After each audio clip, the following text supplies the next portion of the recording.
읽은 이 본문 내용을 딱 두 가지로 정리할 수 있습니다. 첫째는 성령을 회방하는 죄에 대해서 말하고 있고요. 두 번째는 가족에 대해서 예수님께서 새롭게 정의를 내리시고 있습니다. 이 성령 회방죄와 예수님께서 정의하신 이 가족이 하나님의 뜻을 행하는 것으로 이렇게 귀결이 되어집니다. 말씀을 통해서 그것들을 좀 하나하나 좀 살펴보도록 하겠습니다. 20절과 21절을 제가 먼저 읽습니다. 집에 들어가심으로 무리가 다시 모임으로 식사할 겨를도 없는지라. 예수의 친족들이 듣고 붙들러 나오니 이는 그가 미쳤다 하밀러라. 예수님의 가족들이 예수님이 미쳤다라는 소문을 듣고 예수님을 데리러 오는 겁니다. 그러니까 그 예수님의 가족들이 예수님을 미쳤다라고 말하는 것이 아니라 그런 소문으로 인하여 염려가 되어서 예수님을 데리러 왔다라는 것입니다. 자, 그 소문의 진상을 보면 22절에 이렇게 말합니다. 예루살렘에서 내려온 서기관들은 저가 바알세불을 짚였다 하며 또 귀신의 왕을 힘입어 귀신을 쫓아낸다. 이런 소문이 난 겁니다. 예수님께서 이제 그 가시는 곳곳마다 복음을 전하셨을 뿐만 아니라 복음의 능력을 행하셨죠. 귀신을 쫓아내주고 병을 고쳤습니다. 그런데 이러한 예수님의 행하신 능력들을 가지고 사람들이 뭐라 그러냐면, 사람들이 일반 백성들을 얘기하는 게 아니죠. 이 바리새인들과 이 서기관들, 즉 예수님이 메시아이신 것으로 인하여 염려하여서 어떻게든 예수님을 죽이려고 모함했던 사람들이 이러한 소문을 만들었는데, 그 소문이 뭐냐면 예수가 능력을 행하는 것은 바로 이 바알세불의 그 힘으로 하는 것이다, 이렇게 말하고 있는 것입니다. 그러니까 바알세불을 짚었다라는 것은 바알세불에게 속하여서 이 귀신의 왕의 힘으로 귀신을 쫓아내고 있다, 이렇게 말하고 있는 겁니다. 바알세불은 구약 시대에는 이 블레셋 족속이 섬기던 이제 우상 중에 하나입니다. 그런데 이것을 이제 그 당시의 신으로 표현을 하면은 파리의 왕입니다. 파리 대왕. 우리 여름철에 많이 날아다니는 그 파리 있죠? 그 파리의 대왕을 바알세불이라고 했던 겁니다. 근데 이게 신약 시대에 와서 예수님 당시에는 이제 모든 우상들을 대표하는, 그리하여 사탄을 상징하는 단어가 바알세불이 되었던 것입니다. 그래서 우리는 오늘날 이제 사탄이라고 말을 하지만 예수님 당시에는 그 사탄을 향하여 이렇게 불렀던 명칭이 바알세불이었던 겁니다. 예수님이 바알세불에게 붙잡혀서 귀신의 왕의 힘으로, 이 사탄의 힘으로 귀신들을 쫓아내고 있다, 이렇게 소문을 퍼뜨린 거죠. 그러니까 이 소문은 예수님이 보셨을 때 가장 견딜 수 없는, 참을 수 없는 모욕인 거죠. 마귀의 권세를 멸하시려고 이 땅에 오셨는데 예수님 보고 마귀에 사로잡혀서 그 능력을 행하고 있다, 이렇게 말하는 거죠. 이거보다 예수님한테 더 수치스러운 이 모욕은 없을 겁니다.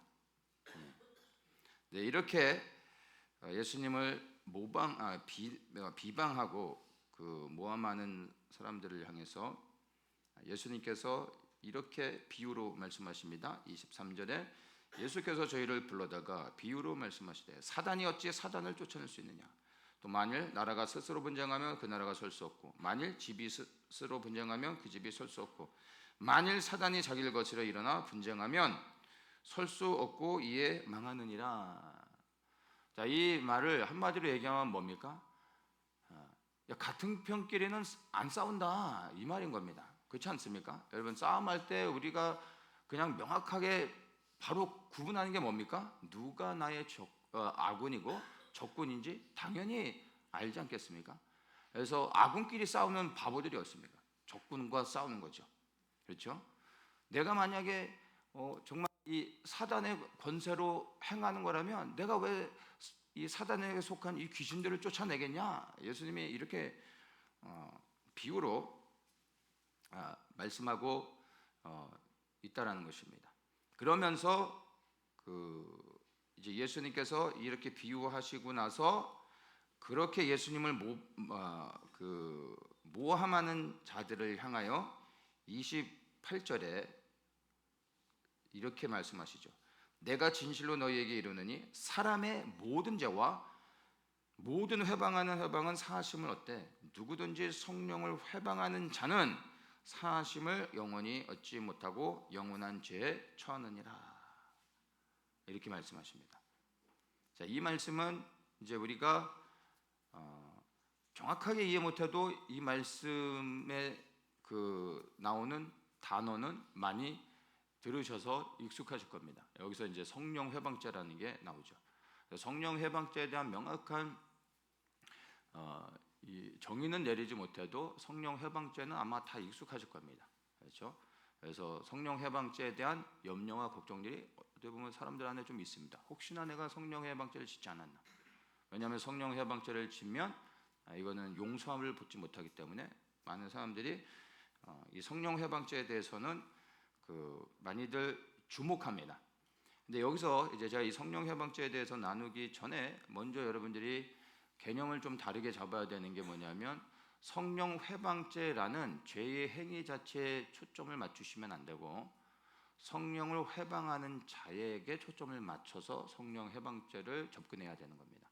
예수님께서 뭐라고 말씀하십니까? 성령을 회방하는 자에 대해서 이야기하는 겁니다.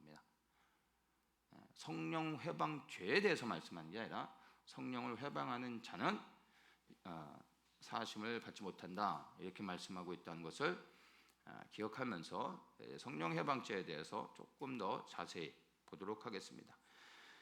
자, 정리하면 사람의 모든 죄는 다 용서받을 수 있습니다. 그렇죠? 예수 그리스도의 보혈의 피가 우리의 모든 죄를 사하여 주심을 우리는 믿습니다.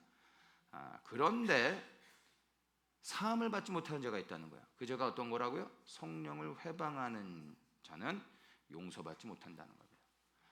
성령을 회방하는 죄라고 말씀하지 않으셨습니다. 성령을 회방하는 자는 용서받지 못한다.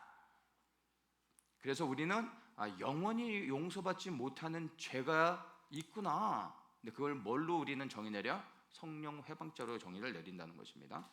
예수님은 죄에 초점을 맞추시지 않고 그 죄를 짓는 성령을 회방하는 죄를 짓는 자에게 초점을 맞추셨다는 겁니다.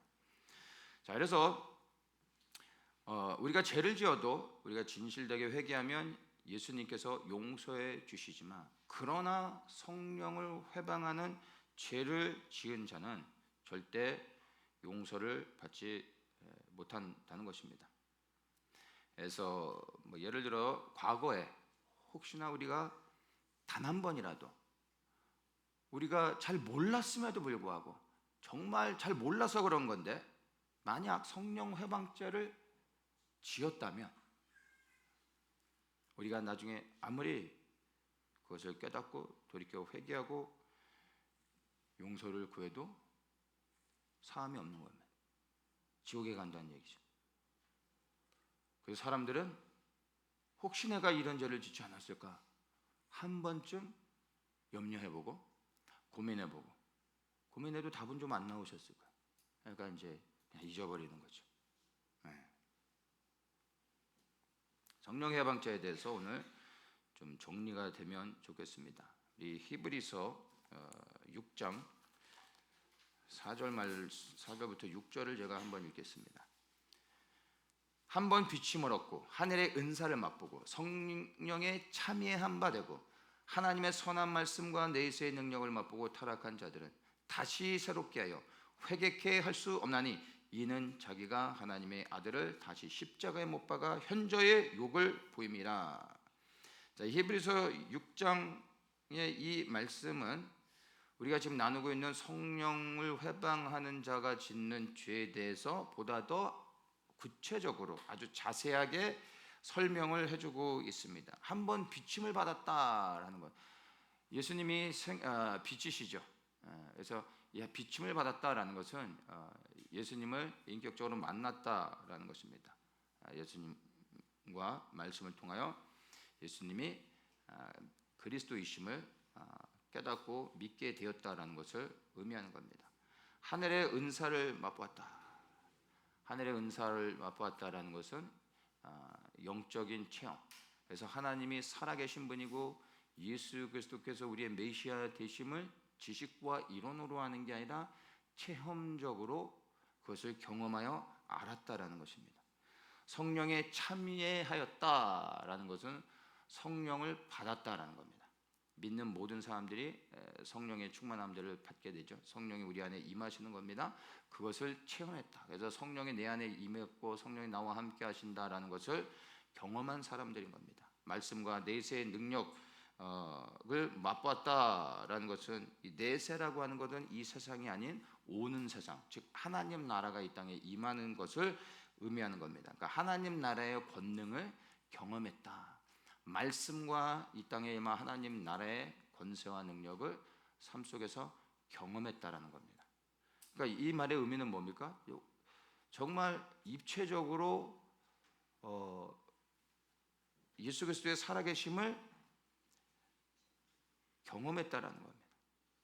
그래서 이런 사람들은 절대로 예수님을 부인할 수 없는 거죠. 왜냐하면 체험적으로 눈으로 보고 손으로 만진바되고 귀로 들어보고 모든 것을 느꼈던 것입니다. 이랬던 사람이 타락을 하면 회개할 수 없다. 6절에 타락한 자들은 다시 새롭게 하여 회개할 수 없다 라고 말하고 있습니다. 자, 여기서 타락이란 단어를 썼습니다. 이 타락이란 단어에 주목해야 되는데, 이러한 사람들, 즉 이렇게 예수님의 살아계심을 체험적으로 정말 성령의 충만함도 받고 여러 가지 그 영적인 신비로운 체험들, 그런 것들을 경험해 놓고서 이러한 사람들이 죄를 지었게 되면 회개하지 못한다라고 말하지 않아요? 뭐라고요? 타락하면. 죄를 지었다라고 말하지 않습니다. 타락했을 때 회개케 할 수 없다, 이렇게 얘기하는 겁니다. 타락이란 단어를 썼는데 여기서 쓴 타락의 단어의 의미를 무엇으로 우리가 이해해야 하냐면은, 바로 하나님을 가장 가까이에서 섬겼던, 우리는 흔히 루시퍼라고 이제 말을 하죠. 그 천사장이 타락하여 하나님을 대적하여 쫓겨난 것으로 생각하시면 되는 겁니다. 이게 타락인 겁니다. 그래요, 이 하나님을 가장 가까이서 섬겼던 천사장이 타락하여 하나님을 대적하는 자리로 가고, 그리고 하나님과 싸우게 됩니다. 이게 성경에서 말하는 타락한 것입니다. 그리고 이 타락한 천사가 마귀가 됐죠. 그리고 이 마귀를 따라 하나님을 대적하는 자리로 갔던, 그를 따르던 수많은 타락한 천사들이 우리가 흔히 말하는 귀신인 겁니다. 귀신이 아니라 사실 이제 타락한 영인 거죠. 이들은 결코 회개하지 않습니다. 회개하지 않는다라는 말은 이들은 하나님이 결코 용서하지 않으신다라는 것입니다. 그래서 죄를 짓는 것과 타락했다라는 것은 완전히 다르다라는 것을 이해하셔야 되고, 성령 회방죄에 관련되어진 것은 죄를 짓는 자가 아니라 타락한 자다라는 것으로 여러분들이 이해하시면 됩니다. 그래서 우리가 너무 잘 아는 것처럼, 우리가 앞에 읽었던 본문에서 마가복음에서도 나왔지만, 예수님이 하나님이신 것을 아는데 귀신들이 예수님을 인정은 하지만 결코 경배하거나 섬기지 않는 것을 우리가 보았습니다. 왜 그럴까요? 천사들은, 우리는 하나님을 눈으로 본 적이 없지만, 경험해 보지 못했지만, 천사들은 태생 자체가 하나님을 가까이에서 섬기기 위해 피조되어진 존재들이었어요. 그래서 그들은 눈으로 하나님이 하나님을 보았고 하나님의 음성을 들으며 그리고 하나님께 수종 들던 자였습니다. 그러니까 이들이 하나님을 부인한다라는 것은 그걸로 끝나는 겁니다. 용서받을 수 없는 겁니다. 왜요? 하나님을 눈으로 보며 하나님을 가장 가까이서 섬겼던 자들이었던 겁니다. 이들의 타락은 돌이킬 수 없는 것이고 이들의 타락은 단순히 죄를 짓는 것이 아니라 대적하는 자리로 가서 하나님과 싸우게 됐던 것입니다. 그래서 이들은 결코 이들이 회개하지 않는 것이 아니라 하나님이 용서해 주시지 않기 때문에 회개할 수 없는 겁니다. 그렇게 이해하는 것이 더 바람직할 것 같습니다. 그래서 다시 좀 정리하면 이미 하나님을 체험적으로 알고 하나님을 믿고 섬기던 사람들이 이제 천사들을 얘기하는 게 아니라 우리를 얘기하는 거예요. 우리는 하나님을 눈으로 본 적이 없지만 욕과 같이 고난을 통하여 우리의 삶의 여러 가지 사건들을 통하여 예수님이 살아계신 하나님이심을 우리 경험에 알아가지 않습니까? 말씀을 통해서도 알아가지만 체험적인 걸 통해서 수많은 사건들을 통해서 우리의 인생의 여정들을 통해서 부인할 수 없는, 눈으로 본 것보다 더 확실한, 절대로 부인할 수 없는 예수님이 살아계신 하나님이심을 알아가게 됩니다. 이것을 알아가는 알아가는 정도가 깊어져서 예수 그리스도와의 친밀함이 있는 사람들이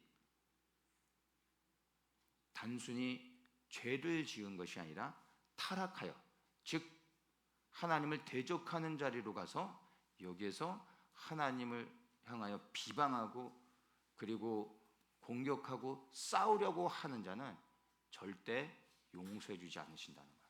왜요? 이미 부인할 수 없을 만큼 하나님의 살아계심을 경험했는데 죄를 지는 게 아니라 대적하는 자리로 간 자에게는 용서하지 않으시는 게 하나님이 정한 질서라는 것입니다. 그래서 우리가 예수님을 믿지 않는 사람들, 예수님을 한 번도 믿어보지 않아 예수님을 알지 못해서 예수님을 비방하고 조롱하고 저주하는 사람들도 있습니다. 이런 사람들은 용서해 주십니다. 복음을 깨닫고 돌이켜 회개하며 주님께 나오면 주님이 다 덮어주십니다. 모르고 했던 거기 때문에 어떠한 죄라도 다 용서해 주실 수 있습니다. 회개한다면.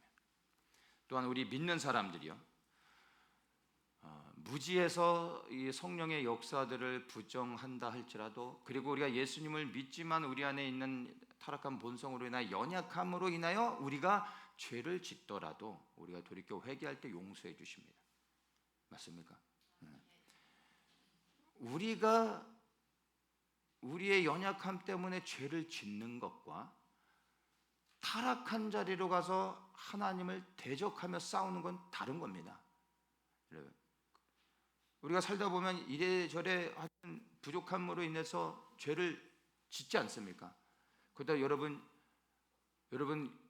하나님을 대적하는 자리로 가서 하나님한테 삿대질하고 하나님을 저주하고 하나님의 하신 일들을 폄하하고 이러십니까? 이러진 않잖아요. 이건 죄를 짓는 게 아니라 이거는 타락하여 하나님을 대적하는 자인 겁니다. 그렇죠? 이게 다른 겁니다. 성령 해방자에 대해서 그래서 우리가 말을 할 때 항상 주목해야 되는 게 뭐냐면 죄의 행위가 아니라 무슨 죄를 지면 용서를 받지 못하는가? 혹시 내가 그런 죄를 짓지 않았나? 아니면 행위적인 것에만 초점을 맞추시면 안 됩니다. 그게 아니라 죄를 짓는 자의 태도가 어떠한지를 살펴봐야 되는 겁니다. 우리가 말씀을 나눈 것처럼 바리새인들과 서기관들은 예수님이 메시아인 걸 이미 알아버렸어요. 그러니까 더 두려운 거예요. 이분이 메시아인 걸 백성들이 다 아는 순간 그들은 이제 그들이 누리던 모든 것들을 잃어버리게 되잖아요. 어떻게든 모함해서 예수님을 죽여야만 했던 겁니다. 그래서 이들은 뭐예요? 죄를 짓는 게 아니라 하나님을 대적하는 자리로 가서 성령의 역사들을 비방하면서 예수님을 모함하고 죽이려고 했던 겁니다. 그러니까 차원이 다른 겁니다. 몰라서 그런 것이 아니라 적극적으로 예수님을 공격하려 했던 겁니다. 바로 이런 것이 성령 회방죄라고 말할 수 있는 것입니다. 요한일서 5장 16절에 누구든지 형제가 사망에 이르지 아니한 죄 범하는 것을 보거든 구하라. 그러면 사망에 이르지 아니하는 범죄자들을 위하여 저에게 생명을 주시리라. 사망에 이르는 죄가 있으니 이에 대하여 나는 구하라 하지 않노라. 자, 요한일서에서는 요한은 조금 다른 관점으로 예수님은 이제 성령을 회방하는 자와 성령을 회방하는 죄에 대해서 말씀하셨는데 요한은 사망에 이르는 죄와 사망에 이르지 아니하는 죄로 조금 다른 관점으로 말을 하고 있습니다. 그래서 요한도 분명한 것은 사망에 이르지 않는 죄가 있다. 이것은 너희가 구하라. 그러면 용서를 받을 수 있다. 이겁니다. 그런데 사망에 이르는 죄를 짓는 사람들은 구하지 마라. 그건 아무리 구해도 필요 없다. 용서받지 못한다. 이런 의미인 것입니다. 그래서 우리가 일반적으로 짓는 모든 죄들은 다 사망에 이르지 않는 죄가 되는 것입니다. 사망에 이르는 죄는 말씀드린 것처럼 타락한 자가 되어졌어요. 하나님을 대적하는 자리로 가서 하나님과 싸우며 하나님의 행하신 그 초자연적인 역사들을 다 부정하고 그리고 하나님을 믿는 믿음에서 수많은 사람들을 넘어뜨리려고 하는 자들, 바로 이들이 사망에 이르는 죄를 짓는 것입니다. 누가 이런 죄를 지을까요? 어떻게 감히 이런 죄를 지을 수 있을까요? 이런 죄를 짓습니다. 천사장이 그랬잖아요. 하나님을 누구보다 가장 가까이에서 섬기며 하나님이 어떤 분인지를 알면서 타락하여 하나님을 대적하지 않습니까? 그러면 우리한테도 그런 일이 일어날 수 있는 겁니다. 누가 이런 죄를 짓습니까? 첫째는 이제 앞으로 우리가 이제 살아가는 세상에서 보게 될 것들로 기준을 삼으면 첫째는 이제 적그리스도가 될 겁니다. 적극적으로 하나님을 대적하며 예수 그리스도의 이름을 조롱하고 비방하고 더럽히려고 할 것입니다. 그리고 두 번째는 이 적그리스도의 영을 가지고 사람들을 속이는 자들입니다. 속는 자가 있고 속이는 자가 있습니다. 적그리스도의 영을 가지고 속이는 자들에 의해 속아 넘어가는 사람들은 하나님의 은혜로 돌이켜 깨닫고 회개한다면 구원을 받을 수 있습니다. 그러나 적그리스도의 영을 가지고 속이는 자들은 이미 타락하여 사탄의 편에 선 자들인 겁니다. 근데 이들은 용서받지 못합니다. 그리하여 주님께서 회개하지 못하도록 하는 겁니다. 이들이 회개하면 그래도 돌이킬 수 있는데 회개하지 않아서 용서를 받지 못하는 게 아니라 하나님께서 용서를 해주지 않으실 거기 때문에 이들은 회개하지 못하는 거예요. 회개하지 않게 하시는 겁니다. 이들을 좀 더 구체적으로 얘기를 해본다면 이제 로마 교황이 있겠죠. 그리고 그 땅에 속이는 자들이기 때문에 배도한 목사들, 오늘날 우리가 교회 안에서도 많이 보게 되는 모습입니다. 겉으로는 젠틀하게 복음을 전하고 성도들을 바르게 인도하는 것 같지만 실상은 오늘날 교회가 오직 예수님만 섬기는 곳이 아니라 잡다한 모든 신들을 환영하고 있고 그런 일들로 적극적으로 교회들이 나서고 있는 것을 보게 됩니다. 마지막 때 징조 가운데 하나일 것입니다. 이들이 바로 배도한 목사들, 적그리스도의 영을 가지고 있는 자들입니다. 여러분, 이 적그리스도의 영을 가지고 성도들을 속이는 자들은요, 도깨비 모습으로 속이지 않습니다. 누구보다도 젠틀하고 정말로 말씀을 많이 아는 것처럼 보이고, 그리고 과거에는 많은 성도들을 바른 복음으로 인도했었던 사람들일 가능성이 큽니다. 그러나 이 적그리스도의 영에 사로잡혀 이제 스스로 속이고 수많은 성도들을 속이고 사망으로 인도하고 있다는 것을 우리는 분명하게 인식을 해야 될 것입니다. 또 이단의 수많은 교주들, 이들은 돌이켜 회개할 수 없습니다. 그리고 또 정치적인 인물들 가운데도 있습니다. 시진핑이라든지 이란의 하메네이나 김정은 같은 인물들도 적그리스도의 영을 가진 자들입니다. 그래서 이들은 돌이켜 회개하지 않습니다. 용서해주지 않습니다. 그래서 한국의 어떤 교회들은 김정은을 위해서 그의 구원을 위해 기도해야 된다. 그가 구원을 받을 때 북한이 수많은 사람들이 예수님을 믿지 않게 하여튼 소설을 썼는데 이렇게 말하는 사람도 적그리스도의 영을 가진 사람일 가능성이 크겠죠. 여러분, 김정은의 구원을 위해 기도하려면 차라리 사탄의 구원을 위해 기도하는 게 가장 확실하지 않을까요? 사탄이 돌이켜 회개한다면 온 세상의 모든 문제는 다 해결이 되지 않겠습니까? 김정은을 위해 기도합니다. 사탄을 위해 우리가 40일 금식하며 기도해야 되지 않겠습니까? 네. 다 비옥인 겁니다. 여러분, 김정은이는 절대 자기 길에서 떠나지 않습니다. 네. 그를 위해 우리가 기도할 것은 하루라도 빨리 갈 수 있기를 우리가 기도해야 되는 거죠. 그의 구원을 위해 기도해야 되는 것이 아닙니다. 네. 그래서 이러한 수많은 적그리스도의 영을 가지고 속이는 자들은 하나님의 심판만 작정되어 있습니다.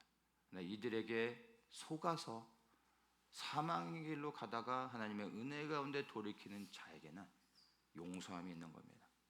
그것을 우리가 분별을 해야 됩니다. 사망에 이르는 죄에 대한 성경적인 사례를 몇 가지 좀 보면요, 신명기 14장 22절과 23절에 이렇게 말합니다. 나의 영광과 애굽과 광야에서 행한 나의 이적을 보고도 이같이 10번이나 나를 시험하고 내 목소리를 청종치 아니한 그 사람들은 내가 그 조상들에게 맹세한 땅을 결단코 보지 못할 것이요 나를 멸시하는 사람은 하나라도 그것을 보지 못하리라. 자, 애굽에서 하나님의 초자연적인 능력을 통하여 구원의 은혜를 입었던 히브리 민족은 하나님이 살아계신 유일하신 하나님이라는 것을 부인할 수 없는 현장들을 목격했습니다. 맞습니까? 그리고 광야 40년의 삶 가운데서 하나님의 살아계심을 날마다 그들을 먹이시고 입히시고 재우시고 지켜주시는 하나님을 날마다 경험했습니다. 이 초자연적인 하나님의 역사를 경험한 사람들은 다시 얘기하면 하나님의 영광을 본 자들인 겁니다. 하나님의 능력이 임한다는 것은 그 하나님의 영광이 나타나는 것입니다. 그래서 날마다 하나님의 영광을 눈으로 본 자들인 겁니다. 근데 이러한 자들이 하나님을 원망하고 불평하고 그리고 하나님을 떠나 다시 애굽으로 돌아간다는 것은요, 하나님에 대한 배반인 겁니다. 이게 곧 타락하여 하나님을 대적하는 자리로 가는 겁니다. 이것은 하나님이 용서해 주실 수가 없는 겁니다. 이해되십니까? 그리하여 어떻게 됩니까? 다 광야에서 하나님의 심판을 받게 됐던 것을 우리가 알 수 있습니다. 그리고 마태복음 26장 24절 보면은 인자는 자기에게 대하여 기록된 대로 가거니와 인자를 파는 그 사람에게는 화가 있으리로다. 그 사람은 차라리 나지 아니했으면 저에게 좋을 뻔하였느니라. 누구에 대한 이야기입니까? 가룟 유다죠. 예수님의 제자입니다.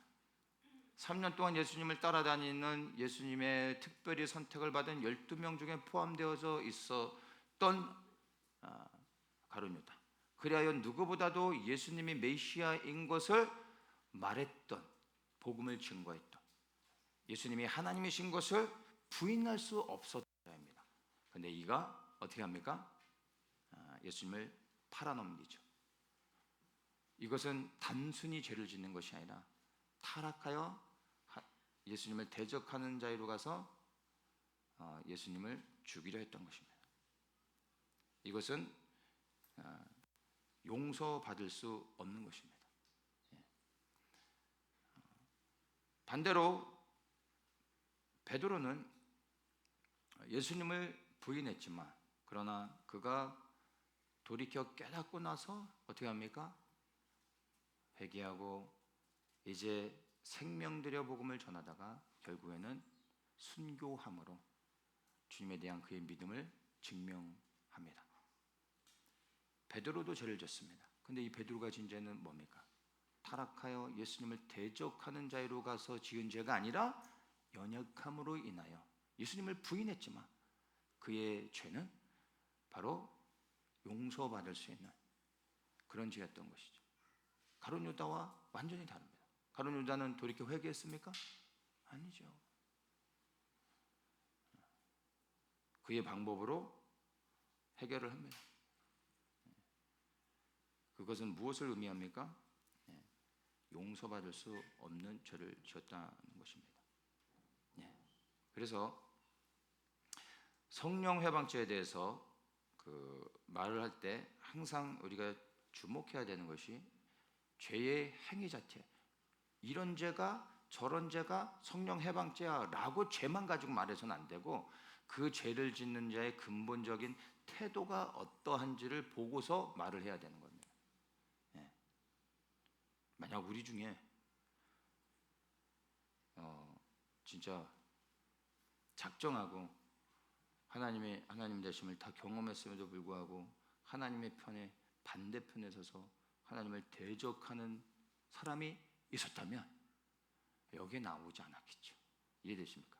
여기 안 있습니다. 여기 계신 분들은 수많은 죄를 다 졌겠지만 또 이렇게 회개할 때 다 용서받을 수 있는 분들입니다. 그렇지 않으면 오늘 이 자리에 나오지 않습니다. 그러니까 여러분 안심하십시오. 안심하고 죄를 지라는 얘기가 아니라 여러분이 죄로 인하여 영원히 사함을 받지 못하여 지옥에 가지 않는다는 겁니다. 그러니까 돌이켜 회개하시면 되는 겁니다. 그래서 우리가 연약하여 죄를 짓는 것과 타락하여 하나님을 대적하고 싸우려고 하는 것은 완전히 다르다는 것을 우리가 보았습니다. 그래서 우리는 죄를 짓기는 하지만 하나님과 싸우는 자리로 가지는 않지 않습니까? 어떻게든 하나님의 영광을 훼손하고 더럽히고 하나님의 이름을 욕되게 하려고 하지 않지 않습니까? 그 심각한 사람이죠. 그런 사람 여기 안 온다니까요. 다만 하나님을 대적하여 싸우는 자, 즉 이 적그리스도의 영을 가진 자, 그리하여 성령을 회방하고 하나님의 놀라운 초자적인 역사들을 부정하는 자, 이런 자가 바로 사망에 이르는 죄를 짓고 하나님의 심판을 받는 자가 되는 것입니다. 하나님의 영광을 눈으로 봤던 이스라엘 백성들도 하나님을 대적했었다며 여러분 우리도 이와 같이 동일하게 하나님을 떠나 하나님과 싸우며 하나님을 버릴 수 있다는 것을 여러분들이 아셔야 되는 겁니다.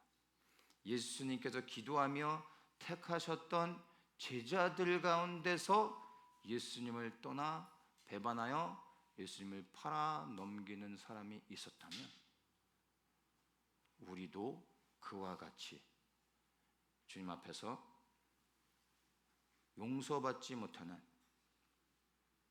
그러한 죄를, 사망에 이르는 죄를 지을 수 있다라는 것을 기억해야 됩니다. 나는 그렇지 않을 거야 라고 생각하면 안 되는 겁니다.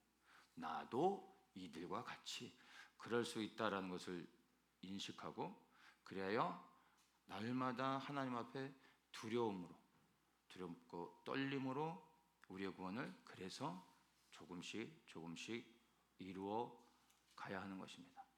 나 정도니까 이만큼 했으니까 나는 안전하고 괜찮을 거야 라고 생각하는 순간 여러분의 타락은 시작될 수 있는 겁니다. 항상 여러분 세상에 제일 믿지 말아야 될 사람이 바로 내 자신인 겁니다.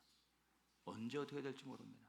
그래서 나의 믿음을 내가 핸들할 수 있는 게 아닙니다. 주님이 도와주시고 그분이 견고하게 붙잡아 주셔야 되는 겁니다. 이것을 깨닫는 자는 교만할 수가 없는 거죠. 두려워함으로 주님 앞에 날마다 기도하며 주의 은혜를 구하며 나아가게 되는 겁니다. 오늘날 세상은요, 인권이 너무나 향상돼서 지나치게 인권이 향상되면서 상대적으로 하나님의 신권이 너무나 낮아졌습니다. 그래서 정말로 교회 안에서도 예수님보다 사람의 생각과 주장과 원하는 것들이 더 높아졌습니다. 예수님을 믿다가도 좀 기분 나쁘면 예수님한테 대들고 따지고 원망하고 불평하고 어떤 사람들은 막 욕도 하고 좀 그런 걸 보면 화가 납니다. 정말로 한 대 때려주고 싶어요. 예수님을 무서워하지 않는 거죠. 여러분 눈앞에 여러분이 정말 무서워하는 사람이 있으면 그 사람이 아무리 좀 기분 나쁘게 한다고 여러분이 말 한마디 할 수 있겠어요? 말했다가 그냥 던져버릴 수 있는데 무서워도 뭘 못하죠. 근데 예수님을 이와 같이 좀 무서워할 필요가 있는 겁니다. 아십니까? 예수님을 너무 만만하게 보고 있어요. 그래서 내가 좋을 땐 예수님한테 너무 잘하죠. 나 예수님하고 관계가 약간 좀 틀어지거나 예수님이 내가 원하는 대로 안 해주시거나 섭섭하고 또 불평이 시작되어질 때 예수님한테 별의별 말을 다 하는 거죠. 네. 겁을 상실해서 무서워하는 게 없어서 그러는 겁니다. 예. 저는 예수님과의 개인적인 관계 안에서 저는 누구보다 예수님과 친밀하지만 저는 항상 예수님을 대할 때 누구보다도 예수님 앞에 제가 할 수 있는 최고의 격식을 갖춰서 예수님을 항상 존중합니다. 왜냐하면 저는 예수님을 두려워합니다. 저는 예수님이 무섭습니다. 또 예수님 앞에서 벌벌 떤다는 게 아닙니다. 그래서 저는 예수님 앞에 항상 제 나름의 할 수 있는 최고의 존중을 합니다. 그래서 감사할 때도 문득 크고 작은 이런 것들 생각날 때 예수님께 감사한 마음이 생겨날 수 있잖아요. 저는 예수님께 감사할 때도 그냥 감사합니다 말하지 않아요. 저는 자리에서 벌떡 일어나서 딱 차렷 자세하고 감사합니다. 90도로 인사합니다. 예의를 갖춰서. 아내가 그런 저의 모습을 보고 예수님이 그 앞에 계시냐 그래요. 예수님은 모든 곳에 계시죠. 근데 제가 감사합니다 이럴 수는 없잖아요. 한 곳에다 해야 되는 거죠. 그래서 저는 모든 상황 가운데서 예수님 앞에 제가 할 수 있는 최선을 다해서 예수님한테 격식을 갖추고 말하는 것에 있어서도 쉽게 말하지 않습니다. 보이지 않는다고 해서 예수님께 쉽게 말을 던지지 않습니다. 생각하고 말합니다. 근데 그것이 주님과의 저희 친밀한 관계 안에 방해되지 않습니다. 친밀한 것과 제가 예수님 앞에 나가 예수님 앞에 말하고 행하는 이것은 다른 겁니다. 이것으로 인해 친밀함이 깨지지 않습니다. 아니 오히려 제가 주님 앞에 하는 이 사소한 행동 하나하나 말 하나하나가 사실은 예수님과의 관계 안에서 더 저를 하여금 온전하게 하고 주님 앞에 범죄하지 않도록 하는 겁니다. 제가 이렇게 하는 이유는 다른 게 아니에요. 저는 예수님을 두려워합니다. 그분을 경외하기 때문에 예수님 앞에서 함부로 하지 않는다는 겁니다. 저는 많이 목격합니다.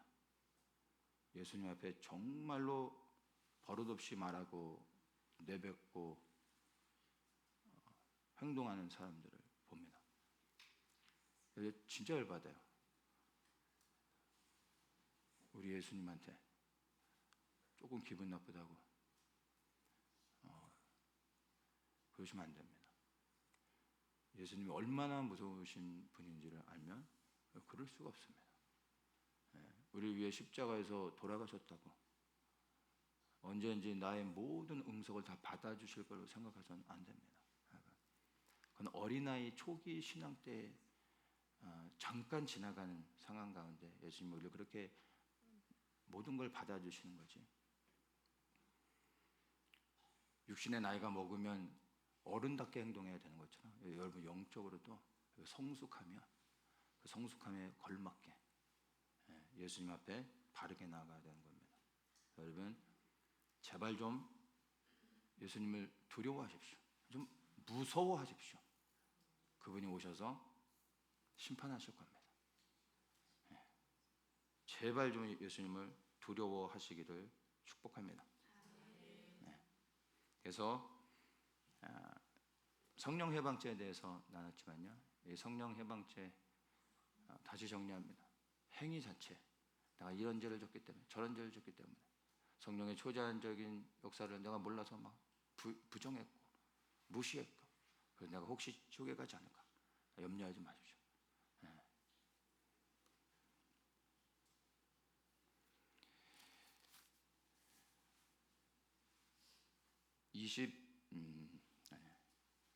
31절 보도록 하겠습니다. 때 예수의 모친과 동생들이 와서 밖에 서서 사람을 보내어 예수를 부르니 무리가 예수를 둘러앉았다가 여짜오되 보소서 당신의 모친과 동생들과 너희들이 밖에서 찾나이다. 대답하시되 누가 내 모친이며 동생들이냐 하시고 둘러앉은 자들을 불러보시며 가라사대 내 모친과 내 동생들을 보라. 누구든지 하나님의 뜻대로 하는 자는 내 형제요 자매요 모친이니라. 예수님께서 가족에 대한 정의를 완전히 새롭게 내려주시는 겁니다. 여러분 이건 예수님이 그냥 한번 멋있게 말하신 게 아니고요, 진짜 그리스도 안에 가족이 무엇인지에 대한 명확한 정의를 내려주시는 겁니다. 우리에게 있어서 가족의 그 개념은 무엇입니까? 혈통을 따라서 가족을 이해하는 겁니다. 이게 잘못됐다라는 게 아닙니다. 그러나 이제 우리 예수 그리스도를 믿는 모든 사람들은 예수님께서 새롭게 내려주신 이 가족의 정의가 무엇인지를 깨닫고 이제 그리스도 안에서 새로운 가족이 되기 위해 우리가 부단히 예수님의 이 기준에 맞도록 살아가야 하는 것입니다. 예수님의 이 가족의 기준은 무엇입니까? 35절 명확합니다. 뭡니까? 하나님의 뜻대로 하는 자. 하나님의 뜻대로 하는 자. 이게 예수님의 가족이 되는 겁니다. 여러분 예수님의 가족이 된다는 건 무엇입니까? 우리가 심판대 앞에 섰을 때요, 예수님이 하나님 이 사람은 나의 가족입니다 라고 예수님이 말씀해 주실 때 구원을 받는 겁니다. 예수님이 하나님 나는 저 사람을 모릅니다. 이 사람이 아니요 예수님 저를 아시지 않아요. 예수님이 하나님 나는 저 사람을 모릅니다 하면 가족이 아닌 거예요. 예수님이 아니다 하면 그걸로 끝나는 겁니다. 그러면 영원한 불못에 들어가게 되는 것입니다. 예수 그리스도의 가족이 된 자만이 천국에 들어가 영원토록 살게 된다는 겁니다. 예수님의 가족이 되어야 되지 않겠습니까? 예수님의 가족이 어떻게 되는 겁니까? 하나님의 뜻을 행한 자. 교회에 왔다고 해서 예수님의 가족이 되는 게 아니에요, 여러분. 이해되십니까? 헌금 좀 하고 어디 뭐 봉사 좀 했다고 교회 몇십 년 다녔다고 예수님의 가족이 되는 게 아니에요. 교회 평생 다녀도 예수님의 하나님의 뜻대로 행하지 않는 사람들이 넘쳐나요. 한 번도 예수님의 가족이 되어본 적이 없이 교회를 다니는 사람들이 넘쳐난다니까요. 예수님의 가족이 구원을 받는 겁니다. 오늘날 교회 안에요, 예수님의 가족들도 있고 예수님의 이웃들도 있습니다. 예수님의 이웃은 누굽니까? 예수님을 늘 가까이에서 이웃이니까 매일 보는 사람들, 교회에 와서 늘 예수님을 보는 사람들, 그러나 단 한 번도 예수님의 가족이 되지 않고 늘 예수님을 가까이에서 보고 있기 때문에 가족이라 착각하며 살아가던 사람들, 천국에 못 들어간다는 겁니다. 예수님의 친한 이웃 사촌이 되어져서 천국에 가는 게 아닙니다. 다 필요 없는 겁니다. 예수님의 가족이 되어야 하는 것입니다. 여러분, 우리 이 예수님이 새롭게 정의 내려주신 이 가족에 대한 의미들을 생각할 때 이것이 곧 우리의 구원과도 연결되는데 우리의 믿음에도 똑같이 적용하셔야 됩니다. 구원은 어떻게 받습니까? 믿음으로 받는 겁니다. 믿음을 주장하죠. 믿음을 강조합니다.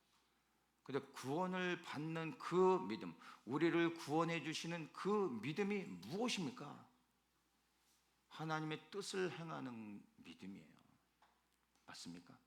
예수님을 믿습니다. 예수님이 나의 구원자이심을 믿습니다. 예수님이 나의 주인되심을 믿습니다. 라는 이 고백으로 구원받는 게 아니라 무슨 믿음이요? 하나님의 뜻을 행하는 믿음. 그래서 믿음은 행함이 있어야 된다고 말하는 거잖아요. 그 행함이 뭐예요? 열심히 교회에서 봉사하는 거? 아니요. 하나님의 뜻을 행하는 믿음. 여러분 지금까지 어떤 믿음으로 교회를 다녔습니까? 전 예수님이 날 구원해 주셨음을 믿습니다. 이 믿음, 이게 아니라니까요. 그 믿음을 가진 사람은 하나님의 뜻을 행하는 삶을 살아가게 되는 겁니다. 나를 구원해 주신 주님의 그 은혜와 사랑을 깨닫고 감사한 자는 이제 내 삶이 내가 아닌 예수 그리스도께 속했음을 알고 기쁨으로 나의 남은 삶을 그리스도의 영광을 위해 살아가는 겁니다. 내가 이제 무슨 직장을 다니고 어떤 일을 하고 중요하지 않아요. 예수 믿는 사람에게 이게 중요한 게 아니에요. 무슨 일을 해야 될까? 어떤 직장을 다닐까? 이건 별로 중요하지 않습니다. 여러분이 하나님의 영광을 위해 이것저것 알아서 하시면 됩니다. 중요한 건 내가 무슨 일을 하든 그 모든 일들이 하나님의 영광을 위해, 하나님의 기쁨을 위해 하는 것입니다. 주님을 섬기기 위해. 이해되십니까?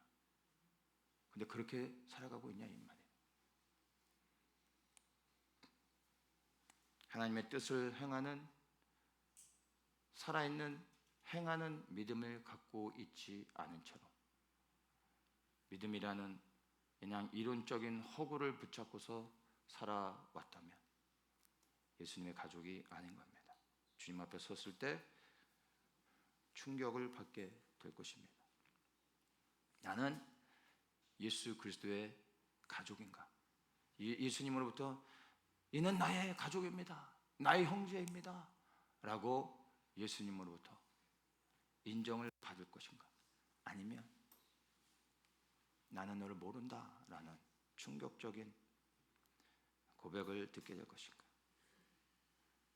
이것은 이 땅에서 우리의 삶이 아버지의 뜻을 행하느냐 그렇지 않느냐 여기에 달려있다라는 것을 기억하셔야 됩니다. 마태복음 7장 21절에 나더러 주여 주여 하는 자마다 천국에 다 들어갈 것이 아니요 다만 하늘에 계신 내 아버지의 뜻대로 행하는 자라야 들어가리라. 예수님이 말씀하십니다. 아버지의 뜻대로 행하는 자.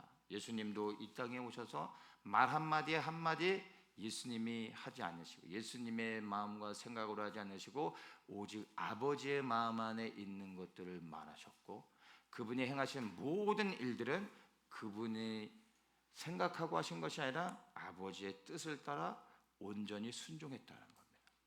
그래야 우리는 예수 그리스도를 믿고 예수 그리스도의 뜻에 순종하여 살아갈 때 이게 아버지의 뜻을 행하는 것이 되는 겁니다.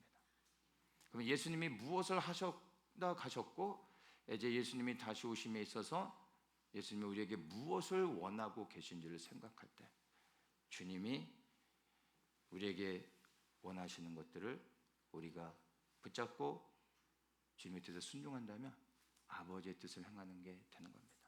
그게 무엇입니까? 이제 다시 오실 예수 그리스도의 길을 예비하여 이 땅에 영광스러운 그리스도가 통치하시는 하나님의 나라를 이루어가는 것. 이 소망을 가지고 이제 나아가 그리스도의 군사로 주의 오실 길을 열어내며 어두운 밤에 등불을 들고 허리에 띠를 띠고 이제 곧 오실 우리의 주인 되신 그리스도의 길을 밝히고 있는 것이 이 땅의 거룩한 성도들, 그리스도를 머리 삼은 교회들이 마땅히 해야 될 일이 아니겠습니까? 기억하십시오. 오직 아버지의 뜻을 행하는 자가 천국에 들어가는 겁니다. 나는 과연 일평생 교회를 다니면서 이 아버지의 뜻이 무엇인지를 고민해보고 아버지의 뜻을 행하였는지를 여러분의 삶을 돌아보시길 바랍니다. 말씀을 마칩니다. 혹시 내가 성령 회방죄를 짓지 않았을까? 혹 과거에 염려하셨었다면 여러분 그 염려와 고민들을 내려놓으시고 즉시 하나님의 뜻이 무엇인지를 분별하고 그리고 하나님의 뜻을 깨닫고 하나님의 뜻을 행하는 자가 되십시오. 하나님의 뜻을 행하는 자는 결코 성령을 회방하는 죄를 지을 수 없습니다. 성령 회방죄를 짓지 않으려고 노력하지 마시고 하나님의 뜻을 행하는 자가 되십시오. 그러면 성령을 회방하여 사망에 이르는 죄를 짓지 않게 되는 것입니다. 그리고 하나님의 뜻을 행하는 자는 예수님의 가족이 되어 천국에 넉넉히 들어가게 될 것입니다. 이것이 우리에게서 얼마나 큰 소망이 됩니까? 지금의 우리의 삶 속에 우리의 원함들이 또 우리 안에 좀 아쉬움들과 좀 불편함들이 혹 있다 할지라도 여러분 영원한 하나님의 나라에서 영원을 누리며 그리스도와 함께 기뻐하는 삶을 영원히 살 수 있다라는 것을 생각한다면 여러분 그 영혼과 지금 우리가 이 땅에서 살아가는 우리의 인생은요 한 점도 되지 않는 겁니다. 그렇지 않겠습니까? 영혼과 비교할 수 있는 것이 이 땅에 무엇이 있습니까? 길게 살아야 100년도 못 사는 삶인데 영혼과 100년을 비교할 수 있겠습니까? 점도 되지 않는 겁니다. 그 영원한 삶을 위해 이 땅에서 우리의 남은 삶을 그리스도를 위해 드리고 우리가 이 땅 가운데 고난을 받는다 할지라도 그것이 오히려 우리에게 영광이 될 것이고 생명을 얻는 축복이 되는 것입니다. 교회만 다니는 사람이 되지 말고 이제 하나님의 뜻이 무엇인지 깨닫고 하나님의 뜻을 행하며 하나님의 뜻을 위해 생명을 드리며 살아가기를 축복합니다. 기도하겠습니다. 참 좋으신 주님, 오늘 우리에게 다시 한번 그리스도의 가족이 누가 될 수 있는지를 생각하며 아버지의 뜻을 행하는 자가 되기로 결단합니다. 지금까지 우리의 삶이 혹 아버지의 뜻과 상관없이 살았다면 오늘 즉시 돌이켜 회개하게 하시고 나의 삶의 방향이 이제 나의 소원을 따라 나의 원함을 따라 달려가는 것이 아니라 예수 그리스도의 뜻을 행하며 그리스도의 영광을 위해 새롭게 표대를 세우고 전심으로 달려가는 저희들 되게 하시옵소서. 예수 그리스도의 순종함으로 하나님의 뜻을 행하여 주님 앞에 섰을 때 넉넉히 천국에 들어가는 하나님의 은혜를 허락하여 주시옵소서. 감사하며 예수님의 이름으로 기도드립니다.